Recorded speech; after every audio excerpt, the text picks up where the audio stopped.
CBS News Miami. Good afternoon. Thank you for joining us. I'm Chelsea Jones here with next weather meteorologist Dave Warren. This is your 4 p.m. Quickcast, and we are tracking some possible storms in parts of Broward. Very good. You paid attention. I did pay attention. Inland Broward right there. You can see it right over there as well. Showers and storms trying to develop here. It's been a relatively quiet day, and we need some rain to try to cool things down just a bit. Out over Biscayne Bay near the coast, this is what you're looking at. Nice picture here. The calm conditions, just a bit of a breeze out there, but the next weather radar shows exactly what we are tracking. Showers mainly inland Broward. There's one we'll keep an eye on here up into Palm Beach County that may try to drift south here. This will be the area where we could see a few showers developing. Again, that's been throwing out some lightning here. It's just north of Coral Springs, but it looks like it's trying to creep south. That's in the Parkland area. Here's right along the Sawgrass Expressway here. So inland, northern Broward, you might get a brief downpour here over the next, say, hour or two. Shower activity has been limited to inland areas and just to the north. Thanks to that nice breeze coming in, could get a stray shower or two that passes through the area tonight. Now, I did try to cool things off a bit. Our temperatures are into the upper 80s. The inland areas are still pretty hot, coming into near 90 degrees. Now, next weather rain tracker picking up the activity that we are seeing now. And again, it does try to hold it together, pushing into Broward County the next hour or two, then quiet overnight tonight. Breeze comes in from the southeast again, so we'll get a few morning showers developing. That'll be right along the coast here overnight tonight, early tomorrow morning, 8 o'clock, 9, 10 o'clock. They develop along the east coast, and they'll gradually start to push to the interior. So we get a little break right about 12. Inland storms fire up then in the afternoon, and then they could work their way back by about 5, 6 o'clock there tomorrow afternoon. So we'll keep these storms in the forecast here. Again, there is a little break. We'll lower the rain chances to about 10% after you get the morning passing shower. Inland storms develop, and they could work their way back into the area by about 6 to 9 o'clock. Atlantic waters and in the Keys, relatively calm, about a 5-10 knot wind. Might get a little choppy as wind goes 10 to 15 knots there in the Keys. Next weather 7-day forecast has temperatures right about 90 degrees, but the big change coming in Friday. Front works its way south. We'll get moisture increasing ahead of that. Saturday, Sunday, Monday, our rain chances are up and our temperatures are down just a few degrees. Looking forward to the temperatures going down. Thank you. A Miami police officer forced to fire after authorities say he was hit by a car. The sound of gunfire sending thousands of people running for their lives during a music festival in downtown Miami. CBS News Miami's Maribel Rodriguez has the latest on this investigation. This was the scene Sunday night at Bayfront Park. Thousands of concert goers running out after shots were fired on Biscayne Boulevard. Another video shows a man in handcuffs surrounded by several officers. He then sits on the curb and later is put onto a stretcher and into a rescue truck. All this during a Caribbean festival where more than 10,000 people attended. According to City of Miami Police, an officer was directing traffic on Biscayne Boulevard and Northeast 2nd Street when he was struck by a car. We know that a vehicle made physical contact with the officer. As a result of that incident, shots were fired. Our officers immediately provided first aid to the person who was shot. Miami Fire Rescue says the man behind the wheel who was shot is 21 years old. He was transported to Ryder Trauma Center in stable condition. The officer was also transported with minor injuries. As you can imagine, not only do our officers have body-worn cameras, but we're in the middle of downtown Miami. There are a lot of cameras, both Miami police cameras and private cameras, cameras that are attached to businesses that we're still reviewing. All right, Maribel Rodriguez for us from downtown Miami. In Davie, though, I-595 back open following a fiery crash. Look at your screens and those flames there. Florida Highway Patrol says a tanker truck full of gasoline sideswiped a Broward County transit bus parked on the shoulder of the interstate yesterday morning. Now, this tanker then hit a median and erupted into this fireball.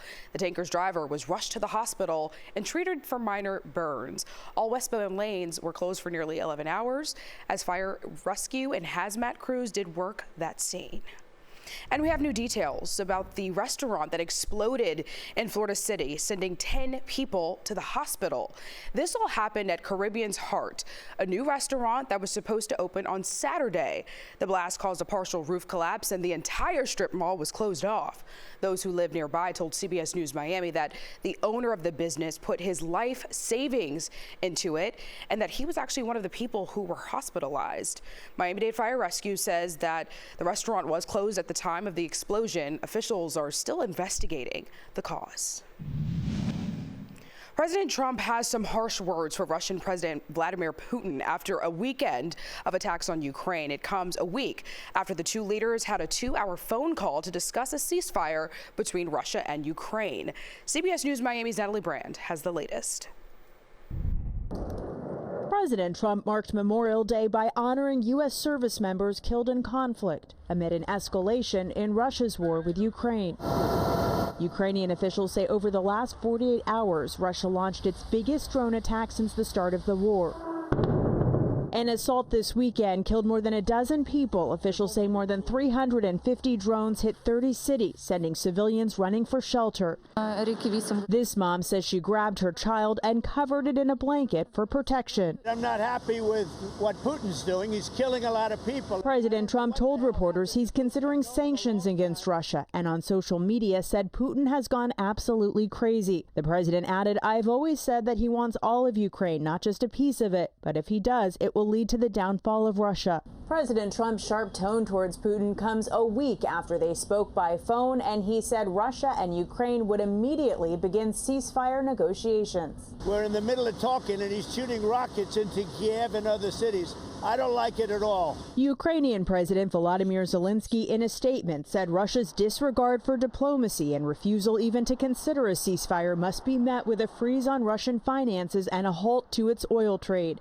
Earlier, Zelensky had also accused the U.S. of not doing enough to respond, saying silence of America, silence of others around the world only encourages Putin. Natalie Brand, CBS News, the White House.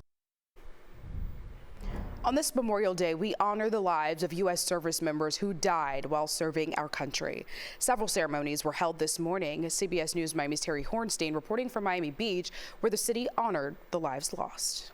Did tours in Iraq, Afghanistan, Kuwait, Jordan, lots of other places I can't even remember. An emotional Memorial Day for retired Lieutenant Colonel Jackie Tam, who served our country for 29 years and lost some of his closest friends along the way. When it personally hits you with someone that you actually know, a friend of yours, it all comes back to the danger that we put ourselves in. For Tam, he doesn't spend today barbecuing like so many of us do, but honoring the lives of the fallen. Most people, they enjoy Memorial Day, forget about the meaning of Memorial Day, but this is the true meaning of Memorial Day. At 10 on Monday, he joined dozens in front of the Miami Beach Police Department on this holiday to speak for those who no longer can speak for themselves. This one is not for me. I'm still here. This is for us to remember them always for the sacrifice that they've done. We heard from the Miami Beach mayor and police chief who recognized some of the veterans who now work for the city. We have to protect the freedoms that we all have, the freedoms that we have to live our life the way we know it. The men and women who gave their lives to serve in service to our nation. They are the heroes. A meaningful holiday, not just for these men and women and their families, but for all Americans. Today, it's about remembrance. To me, I'm one of the lucky ones that made it back home.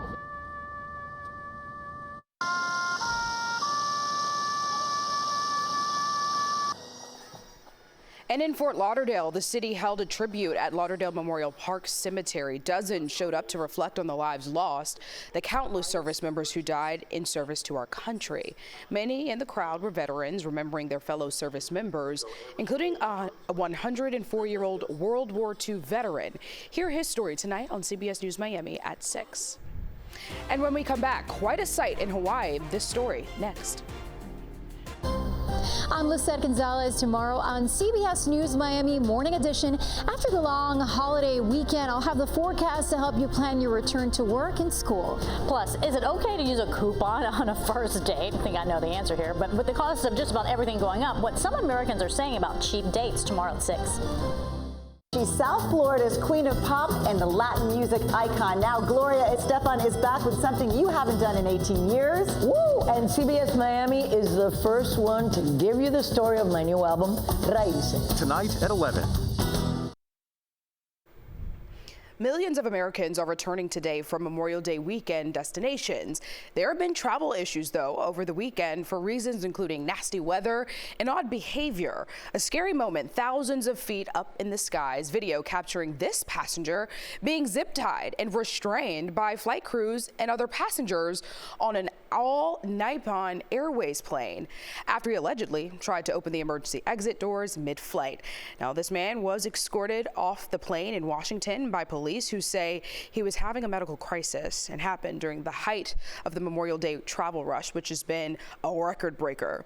The TSA reporting Friday it was the third busiest day ever at airport checkpoints, screening more than 3 million people in a day. AAA projected nearly 40 million to hit the roads. So the fact that car travel is so popular and that we're projecting a new record for it, that does indicate to us that perhaps over the summer we're going to see the same thing. This weekend was a big test for the TSA on the recent Real ID requirements. It's seen a compliance rate of 93% so far, so it seems clearly, or nearly, everyone is coming prepared.